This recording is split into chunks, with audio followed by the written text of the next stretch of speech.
Class. Thank you. Frame 30. Mark Selby to break.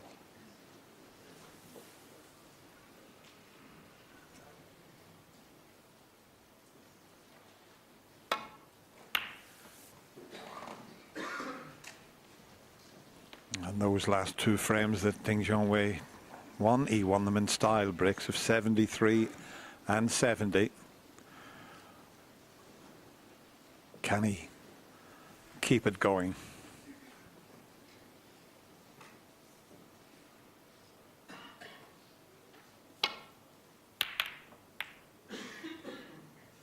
The cue ball's close to the corner.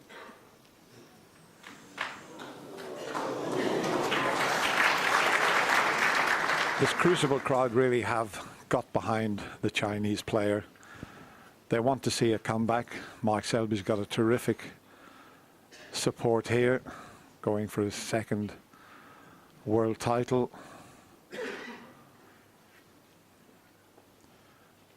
And there's that beautiful shot as we zoom in from the back of the Crucible.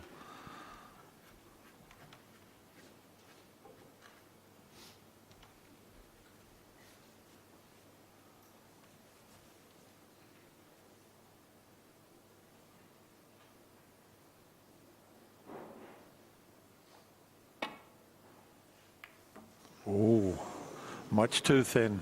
That was a nervy one. Is the blue going to come to his rescue? It has. Very fortunate there.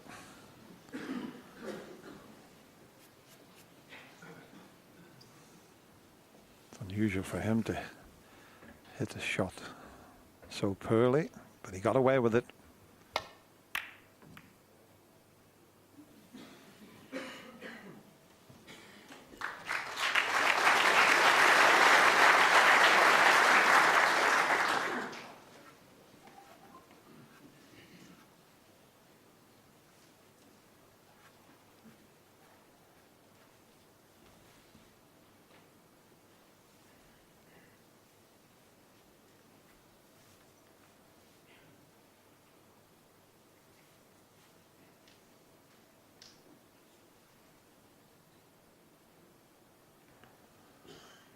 He's got a slight problem here, Mark Selby.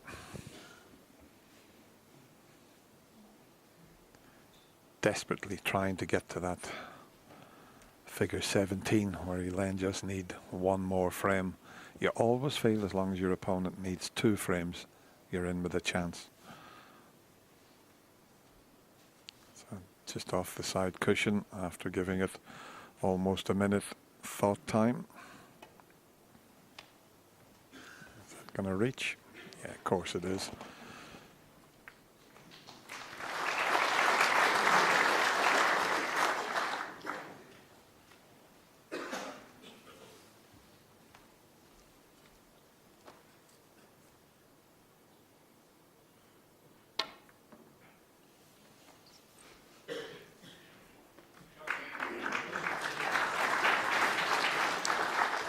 Might be able to take this pot on. He's just coming around to have a look at the angle.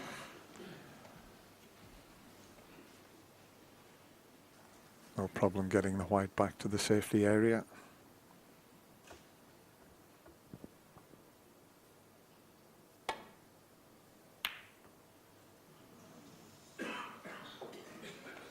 I mentioned those 2 breaks that Ding made, but he made a 60 break to lose the frame before, so that's saying a lot about his character, that he could come back from that.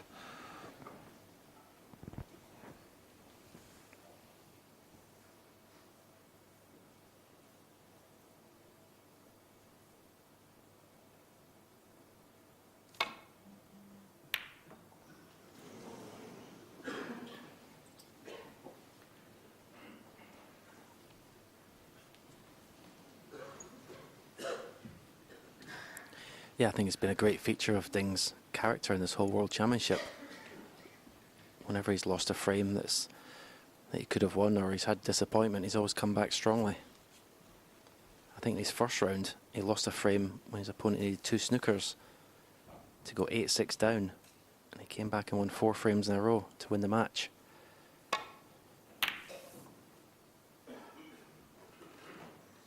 So he's been much stronger mentally at this World Championship than he has been in previous years. Chance here.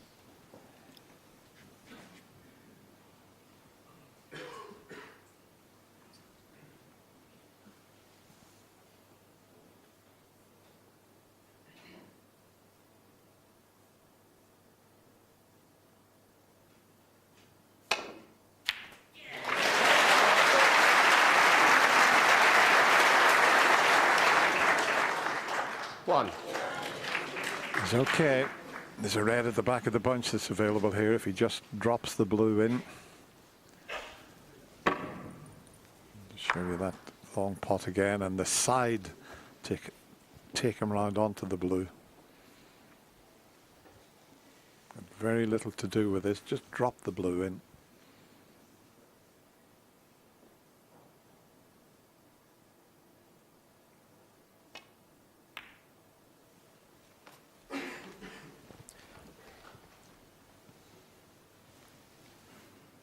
I think he actually played for the red to the right of the pink there, but 6. because that would have been a better red to get on the black and get that on its spot immediately. He's come too far.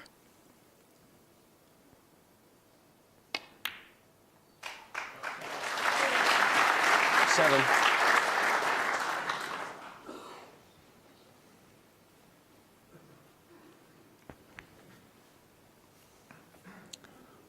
I think he can get on that red you mentioned, Stephen, this time. He's just having a look to see if another one will pass. Excuse me. Into the corner pocket.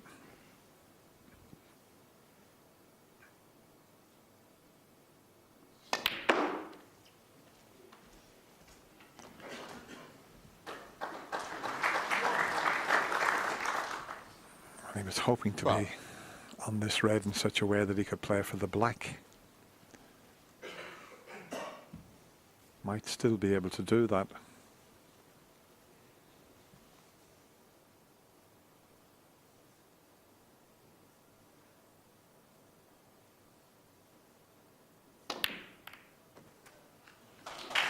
Very well played indeed.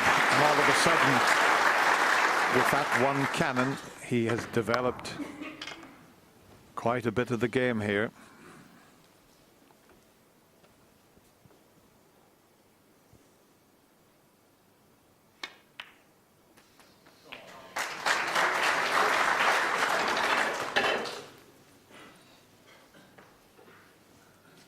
$20.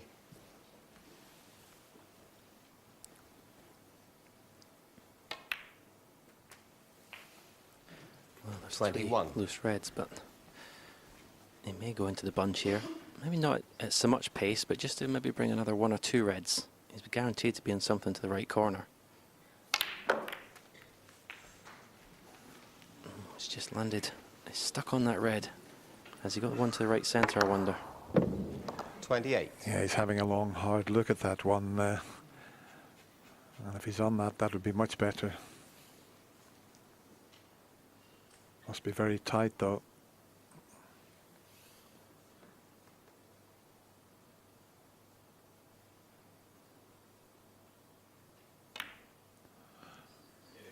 Well played. 39.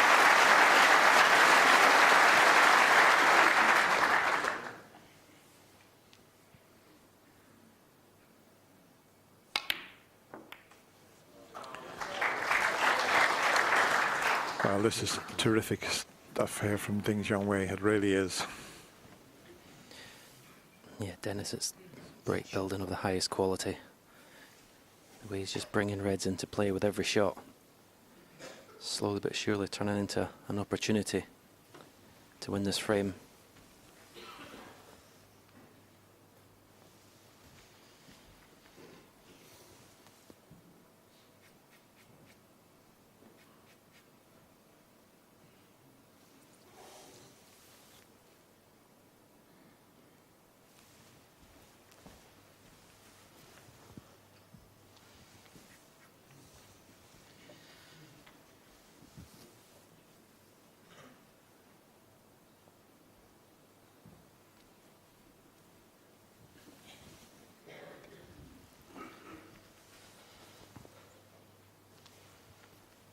35.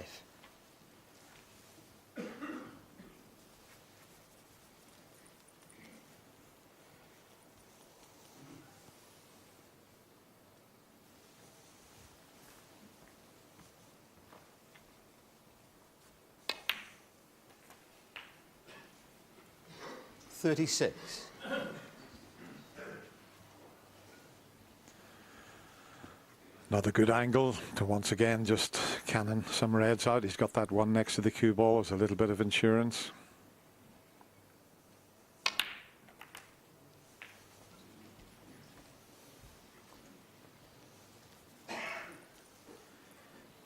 Well, that's gone wrong. It's got 43. into the cue ball far too much there.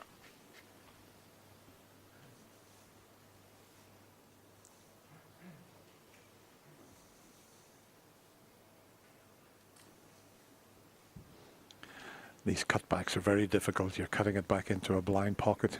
You're looking away from the pocket, your eye line.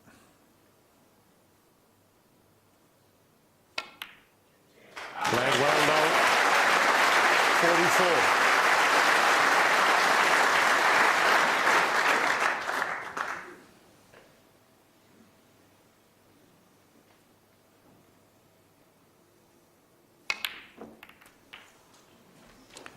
It was so interesting listening to Steve Davis, Barry Hearn with Hazel and talking about 51. history and all the things that have happened at the Crucible. 52. There's another bit of history still on the cards here. Ding Junhui aiming to be the first Asian player to lift a world title. And the way he's playing here, he's far from out of this final. 59.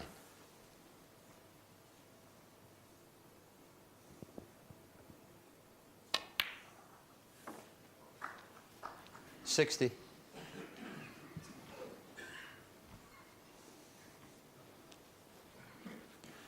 So 60 in front. He's not that many pots away from securing this very important frame. And this could be the key shot to winning it.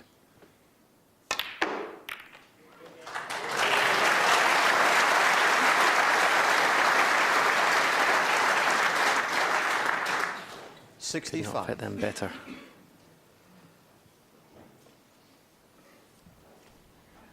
And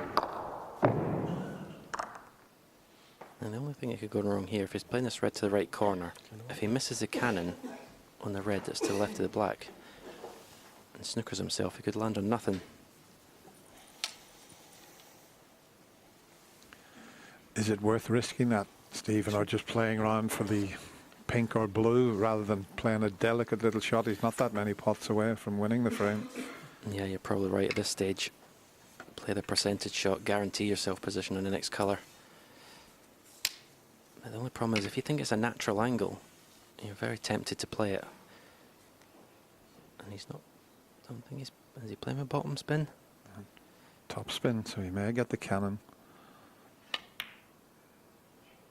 And he's played it perfectly. 66.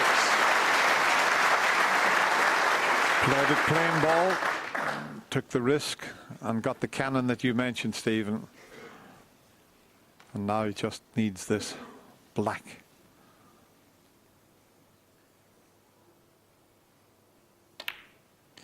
Doing it in style again is Ding Junhui. 73.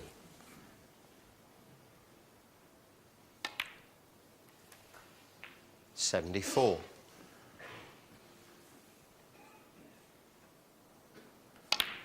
If he goes on to make a century here, it'll be his 15th, just 1 century behind Stephen Hendry. 81.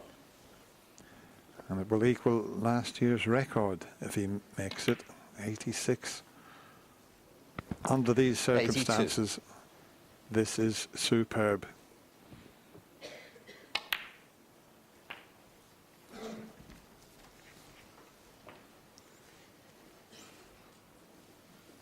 $89.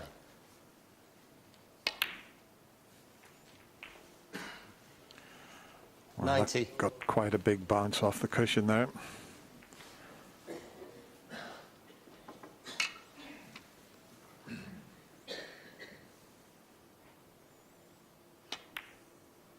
Come on, keep coming. Come on. Well done. The only problem is he hasn't finished nicely on the red. 97. Can he cut this in? The white's going to go near the middle pockets. Get in there. What a shot that was. 98.